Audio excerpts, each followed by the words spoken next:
You've got a new book coming out, just came out last week, The Amazing Story of Quantum Mechanics. Could you please tell us a little bit about what's in that book and also what inspired you to write it? Well, the premise of the book is that here we are in the 21st century. We were promised jetpacks and flying cars, and we got cell phones and laptop computers instead. This information revolution was made possible by semiconductors and solid-state physics, which in turn was enabled by the development of quantum mechanics. The very first science fiction pulp, Amazing Stories, is published by Hugo Gernsback in 1926. Also publishing in 1926, Erwin Schrödinger, who publishes the Schrödinger equation, which lays the foundation for modern quantum mechanics. So you have these two different visions of the future, one fantasy, one real, that diverge from the same point in time. A generation later, scientists developed the laser and the transistor, using the knowledge of how matter behaves provided by quantum mechanics.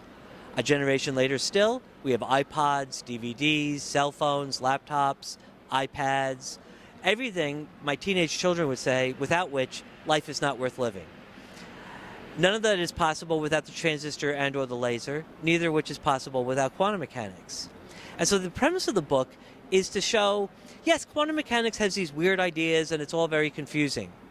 But one of the most amazing things about quantum mechanics is that you can use it productively and correctly even if you're confused by it. It actually presents what I describe as a working man's view of quantum mechanics. How does a laser work? What's the connection between the physics of a laser and glow-in-the-dark toys? How does a light-emitting diode work? A transistor? How does a USB junk drive work? And so it gives a foundational understanding of the world we live in. As the introduction says, quantum physics, you're soaking in it.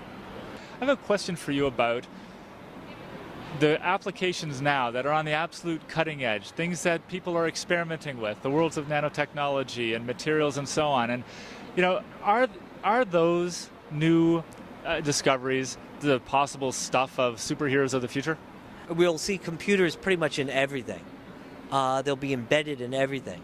And so we'll live inside computers practically.